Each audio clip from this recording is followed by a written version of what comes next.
If you haven't heard about Anchor, it's the easiest way to make a podcast. Let me explain. It's free. There's creation tools that allow you to record and edit your podcast right from your phone or computer. Anchor will distribute your podcast for you, and it can be heard on Spotify, Apple, and many other platforms. You can make money from your podcast with no minimum listenership. It's everything you need to make a podcast all in one place. Now download the free Anchor app or go to Anchor FM to get started. That is ANCHOR.FM.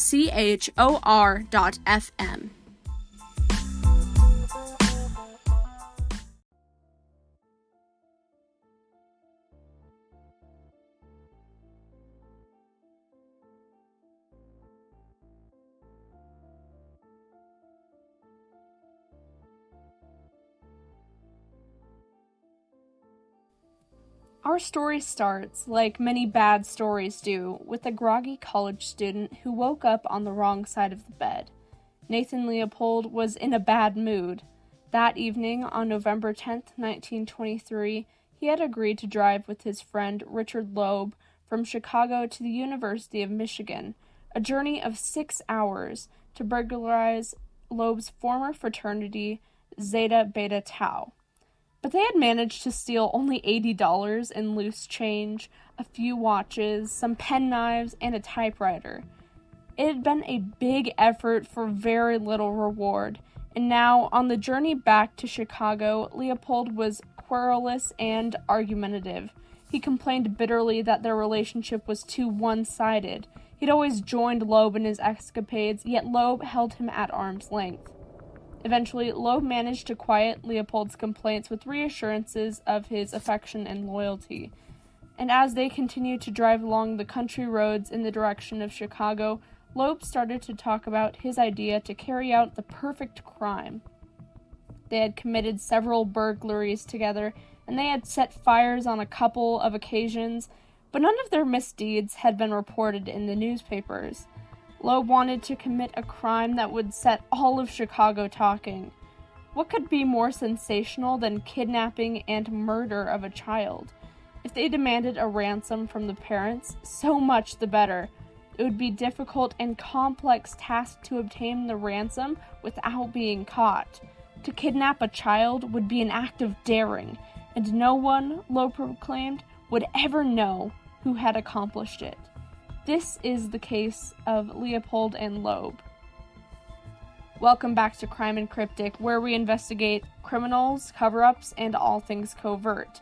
I'm your host, Haley, and today we're going to take a deep dive inside the infamous homicide case nicknamed Leopold and Loeb. Leopold and Loeb had met in the summer of 1920. Both boys had grown up in Kenwood, an exclusive Jewish neighborhood on the south side of Chicago. Leopold was a brilliant student who matriculated at the University of Chicago at the age of 15. He also earned distinction as an amateur ornithologist, publishing 2 papers in the Auk, a leading ornithological journal in the United States. Ornithology is the study of birds. He was able to pursue this interest since his family was wealthy and well-connected.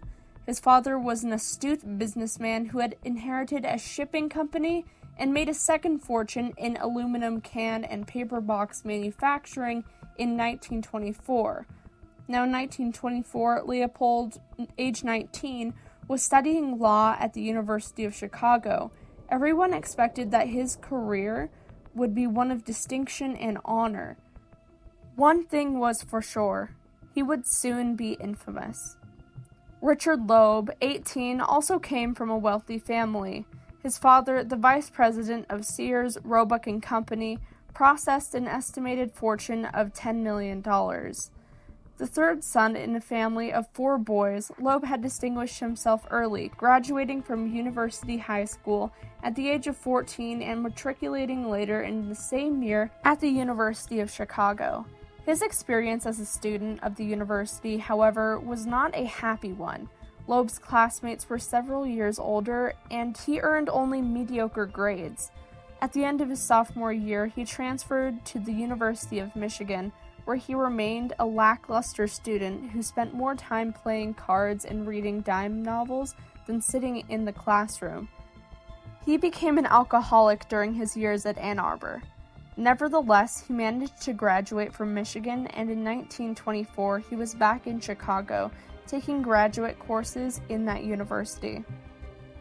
The two teenagers had renewed their friendship upon Loeb's return to Chicago in the fall of 1923.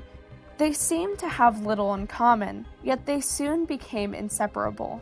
According to the Smithsonian, quote, Loeb would often indulge in purposeless, destructive behavior, stealing cars, setting fires, and smashing storefront windows, and this did nothing to diminish Leopold's desire for Loeb's companionship. Here, friends, is the first big red flag. It's all downhill from here. Loeb loved to play a dangerous game, and he always tried to raise the stakes. His vandalism and petty crime was a source of intense exhilaration. The rush became an addiction. He would rely on Leopold to accompany him on his escapades, a companion whose admiration reinforced Loeb's self-image as a master criminal. True, Leopold was annoyingly egotistical. He was delusional and falsely bragged that he had learned 15 languages. He also had very twisted views on philosophy and what should be justified as moral. Now, Leopold had a clear obsession with the philosophy of Friedrich Nietzsche. He would talk endlessly about the mythical Superman who, because he was a Superman, stood outside the law, beyond any moral code that might constrain the actions of ordinary men. Even murder, Leopold claimed, was an acceptable act for a Superman to commit if the deed gave him pleasure. Morality did not apply in such a case. Now, Nietzsche insists that there are no rules for human life, no absolute values, no certainties on which to rely.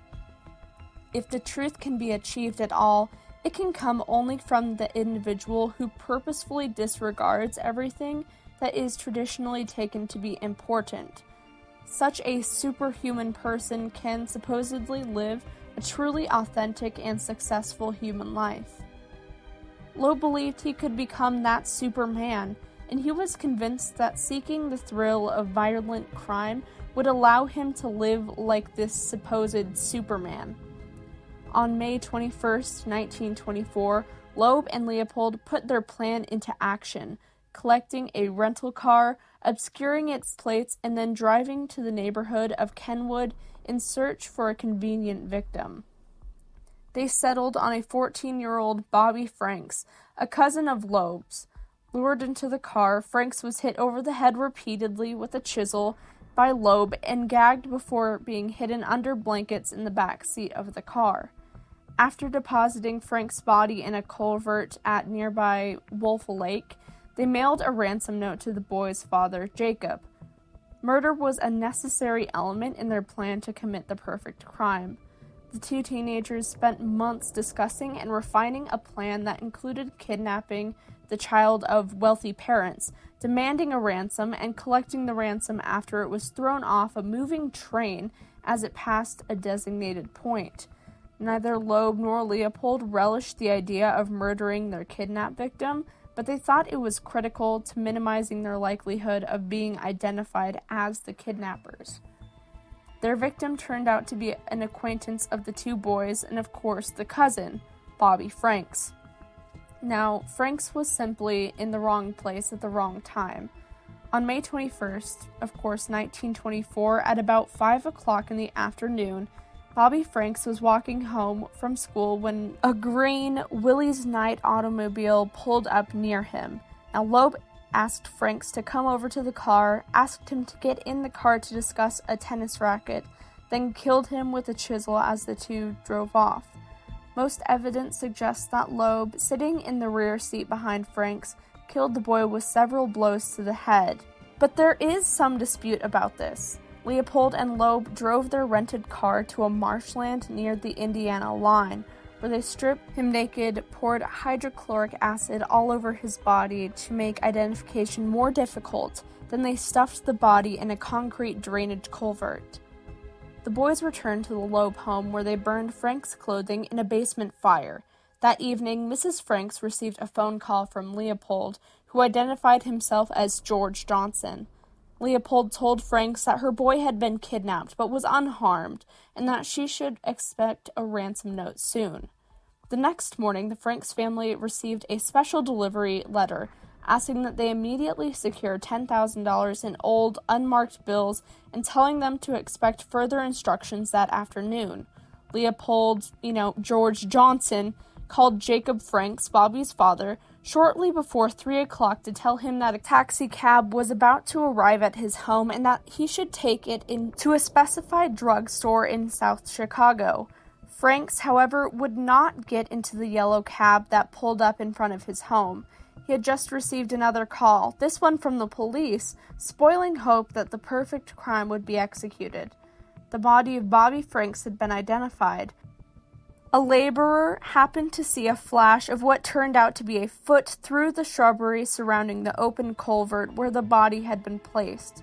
Unbeknownst to Leopold and Loeb, Jacob Franks had contacted the police, and Bobby Franks' body was found by a laborer and identified before the ransom was delivered.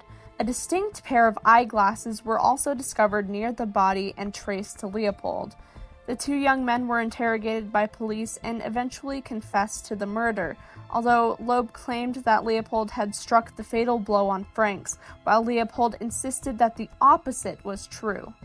With the state's attorney of Cook County, Robert Crowe, seeking the death penalty, the families of Loeb and Leopold hired prominent criminal defense lawyer Clarence Darrow to represent their sons. Darrow chose to enter a guilty plea in order to remove a jury from the proceedings and have a judge determine the verdict. He sought to stave off the death penalty by portraying his clients as mentally ill and that their actions were driven by traumatic events from childhood. With the public closely following the details of the crime of the century, both the prosecution and defense paraded a series of leading psychologists to the witness stand to make their case. Darrow gave an impassioned speech as part of his closing remarks, which lasted a whopping 3 days and may have helped sway the judge. A tragedy of 3 young lost lives, a dead 14-year-old victim, and the imprisonment of 2 teenage killers unfolded in Chicago of 1924. The murder trial of Richard Loeb and Nathan Leopold that shocked the nation is best remembered decades later for the 12-hour-long plea of Clarence Darrow to save his young clients from the gallows. His summation, rambling and disorganized as it was at times, this speech stands out as one of the most eloquent attacks on the death penalty ever delivered in an American courtroom, mixing poetry and prose, science and emotion, a world-weary cynicism, and a dedication to his cause, hatred of bloodlust and love of man. Darrow takes his audience on an oratorical ride that would be unimaginable in a criminal trial today. Even without Darrow in his prime, the Leopold and Loeb trial has the elements to justify its billing as the first trial of the century.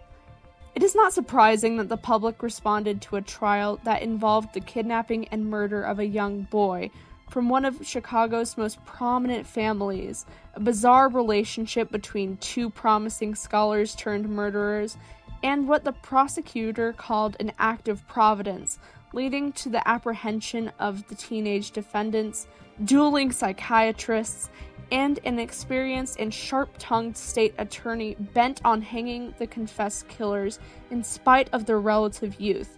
It's got everything you want. Now, on September 10th, 1924, Leopold and Loeb were spared the death penalty, each receiving a life sentence plus 99 years for the kidnapping and murder. With this case, the attention of the nation and world was once again focused on Chicago because of a murder. The circumstances of the crime involved the murder of a young boy, Bobby Franks, by Nathan Leopold and Richard Loeb, young men from a wealthy Jewish family who said they killed their 14-year-old victim, who they didn't know, because they wanted to commit the perfect, motiveless crime. This case soon became a national and international debate. Although their plans to conceal their identities and collect a large ransom were elaborate and intricate, Leopold and Loeb were caught almost immediately because Leopold dropped a pair of glasses near to where the body of Bobby Franks had been left. The glasses had a special patented spring from the expensive horned rim frame, which had been sold in only one place in Chicago and purchased by only 3 people, including Nathan Leopold. Once in custody, both Leopold and Loeb showed no remorse and confessed in great detail to the crime, both to the authorities and to the press. Their separate confessions are consistent with the description of the details of the crime, except that each claimed the other actually committed the blows which killed Bobby Franks. In addition to their confessions to authorities, both Leopold and Loeb made many incriminating statements to the press, and described their plans to commit this crime and their elaborate self-justifications for the murder, including the invocation of German philosophers such as Friedrich Nietzsche. Their friendship had been marked by fantasies and delusions of grandeur, highly ritualized games with elaborate plots and counterplots, and the planning and carrying out of the previous criminal activities together. It was with Darrow's decision to change the boys' initial pleas from the charges of murder and kidnapping from not guilty. Now, this suggests a traditional insanity defense, to guilty. Now, this decision was made primarily to prevent the state from getting 2 opportunities to get a death sentence. With not guilty pleas, the state had planned to try the boys first on one of the 2 charges, both of which carried the death penalty in Illinois, and if it failed to win a hanging on the first charge, try again on the second.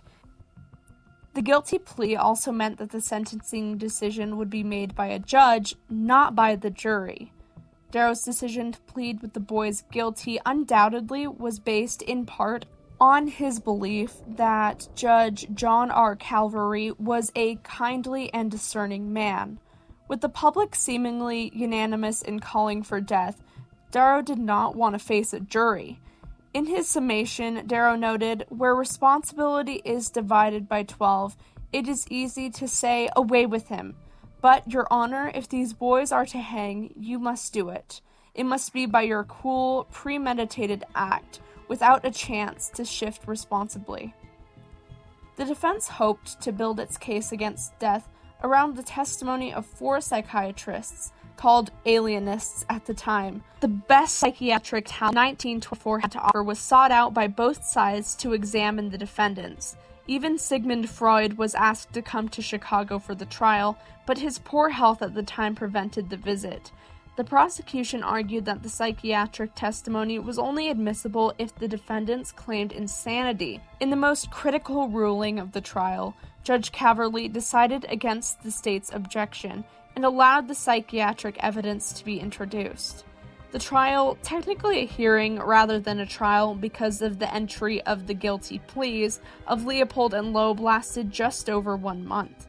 The state presented over 100 witnesses proving, needlessly, in the opinion of many, every element of the crime.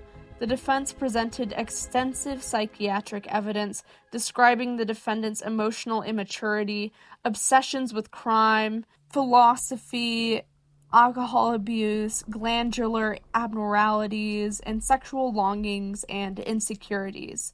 Lay witnesses, classmates, and associates of Loeb were offered to prove his belligerence, inappropriate laughter, lack of judgment, and overall childishness. Other lay witnesses testified to Leopold's egocentricity and argumentative nature. The state offered in rebuttal psychiatrists who saw normal emotional responses in the boys and no physical basis for finding of mental abnormalities. Now, Darrow attacked the death penalty as atavistic, stating it roots back to the beast and the jungle. Time and time again, Darrow challenged the notion of an eye for an eye. The state in which I live is not kinder, more humane, and more considerate than a mad act of these 2 boys. I am sorry I have lived so long. Darrow told Judge Calvary that a life sentence was punishment severe enough for the crime. He reminded the judge how little Leopold and Loeb would have to look forward in the long days, months, and years ahead. In all the endless road you tread, there's nothing but the night. When Darrow finally ended his appeal, according to one newspaper account, tears were streaming down the faces of the judges and the other courtroom spectators. The reporter wrote, "There was scarcely any telling where his voice had finished and where silence had begun. It lasted for a minute, 2 minutes." State Attorney Robert Crowe closed for the prosecution. He sarcastically attacked the arguments of, quote, "the distinguished gentleman whose profession is to protect murder in Cook County, and concerning those health thieves, inquire before they go out and commit a crime." Addressing Leopold, Crowe said, "I wonder now, Nathan, whether you think there is a God or not.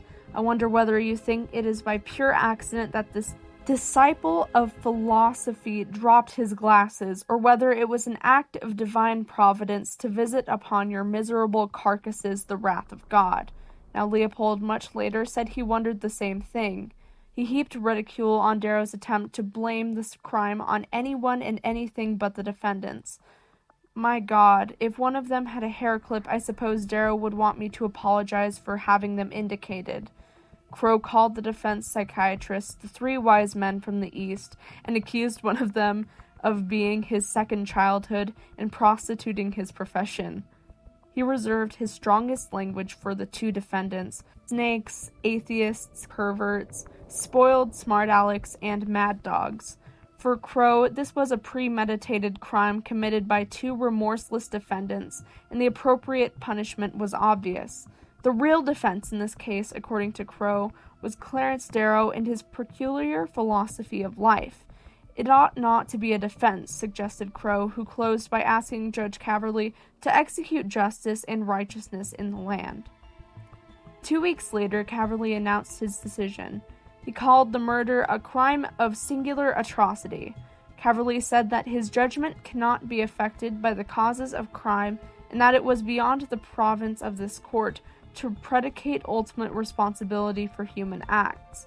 Nonetheless, Caverly said that the consideration of the age of the defendants and the possible benefits to criminology that might come from future study of them persuaded him that life in prison, not death, was the better punishment. The prolonged years of confinement may well be the severest form of retribution and expiation. Richard Loeb and Nathan Leopold were moved to the Joliet Penitentiary. In 1936, Loeb was slashed and killed with a razor in a showroom fight with James Day, another inmate. Leopold rushed to the prison hospital to be at his old friend's bedside as he died. Day was acquitted by a jury. Leopold managed to keep intellectually active in prison. He taught in the prison school, mastered foreign languages, worked as an X-ray technician in the prison hospital, reorganized the prison library, volunteered to be tested with an experimental malaria vaccine, and designed a new system of prison education. In 1958, after 34 years of confinement, Leopold was released from prison. To escape the publicity accompanying the release of Compulsion, a movie based on the 1924 crime, in which Leopold and his lawyer, Elmer Gertz, challenged in a lawsuit as invasion of privacy, Leopold migrated to Puerto Rico. He taught mathematics at the University of Puerto Rico and also published an ornithological book. In 1961, he married a widowed American social worker named Trudy Feldman. On August 30th, 1971, Leopold died of a diabetes-related heart attack. The next morning, his corneas were removed and donated to two recipients. One was given to a man, the other to a woman. This is the case of Leopold and Loeb. Thanks for listening to this episode of Crime and Cryptic. If you'd like to review source material, feel free to browse the episode description. Please be sure to follow us for more crime, conspiracy, and mystery content. You can follow us on Instagram at Crime and Cryptic. Be sure to leave a good review. It helps us provide consistent quality content. Thanks for tuning in. Until next time, stay fresh.